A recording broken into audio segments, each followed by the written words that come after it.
ВМРО ДПМН му ја врати интерпелацијата на собранискиот спикер Талат Џафери без никакви исправки. Забелешките дека е прекршен членот 136 од собранискиот деловник за претеничката група се неосновани. Координаторот Никола Мицевски вели дека членот на кој се повикува Џафери се однесува на поднесување на предлог закони, а интерпелацијата и незината форма не е предлог на закон. Укажуваме дека интерпелацијата и незината форма се единствени и дека врз нив не се применуваат одредбите кои што се однесуваат на предлог закони како што е наведено во самото барање, односно не се повикуваат на членот 136 од деловникот.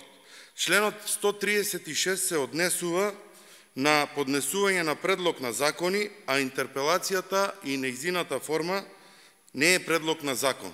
Интерпелацијата беше поднесена од опозицијата, откако Џафери наместо на македонски како официјален јазик во Европскиот парламент се обрати на албански, со што го прекрши македонскиот устав. Џафери реагираше дека формата во која е доставена интерпелацијата е неприфатлива, бидејќи не било користено новото уставно име.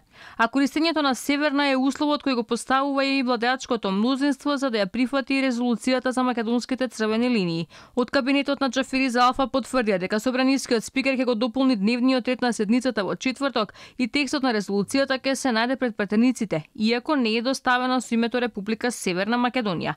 Од ВМРО ДПМН очекуваат и СДСМ и сите албански партии да застанат на една страна и национално да се обединат во преговорите со Бугарија. Социјалдемократскиот сојуз и премиерот Заев гледаме дека во само неколку дена има 3 спротивставени изјави.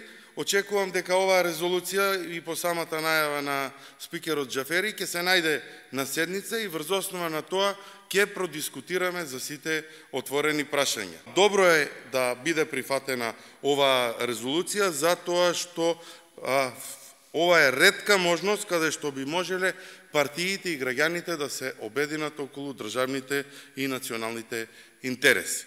ВМРО ДПМН бара со оваа резолуција собранието да ја обврзи и владата и сите други институции во надворешната политика да постапуваат според овие позиции.